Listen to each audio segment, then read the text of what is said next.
Around this time last year, a bill was introduced in Congress that would, in short, authorize the U.S. Secretary of Education to make grants to support educational programs in civics and history.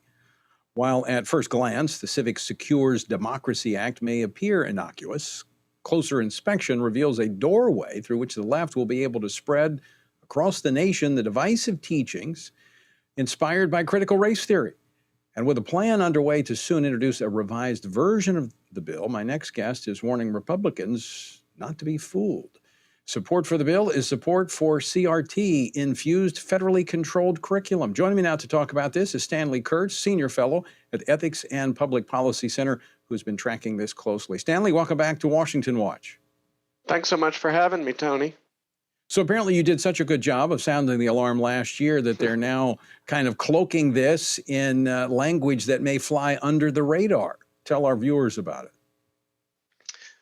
Well, Tony, the sponsors of this Civic Secures Democracy Act, which, just as you say, it sounds like a civics and history bill, but it's actually a critical race theory bill. They have come back after all of this public criticism with a bill that seems innocent. It's had most of the obviously political language eliminated from it. But the truth is, if you know the jargon of today's education left, it is still very much a critical race theory bill. The bill gives preference to any educational program that teaches civics and history to the underserved. Now, that sounds innocent enough. It seems as though it's just channeling federal money to schools where poor and minority students don't have the kind of funding that other students often do. But that's not actually what this bill means. In the view of the current education left, the only way to reach poor and minority students with civics and history is to teach history and civics in a totally new way. The way that CRT teaches it, the way that the 1619 Project teaches it. The theory is that you'll only engage poor and minority students if you enroll them in a crusade to fight against America's institutional racism and to learn how to protest against it. So when a Republican looks at this bill, they just think it's giving some money to poor districts. But the truth of this bill is it's supporting CRT. And when it talks about civics, this isn't your father's civics. This is, in fact, I think really what would be helpful to many of these Republican lawmakers is a lexicon that allows them to understand how the left has taken and redefined terms.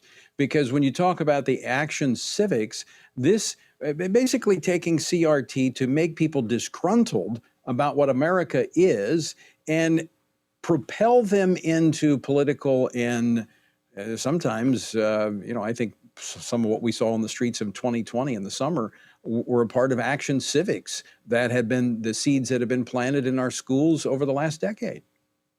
That's right, Tony. The left, of course, is terribly clever with words, and they understand that when Republicans hear the word civics, they get a nice, warm, fuzzy feeling and think, I'm all for that. And I'm so glad that the Democrats have come around to appreciate civics. They can learn about federalism and checks and balances, but that's not what civics means anymore to the education left. They use that word, but they redefine it. They fill the vessel with something completely new, and that is CRT and this idea of action civics, which is really just requiring leftist protest. If you want to pass your civics class, you have to go out and protest. And of course, the teacher sees to it that your protest is always for something on the left.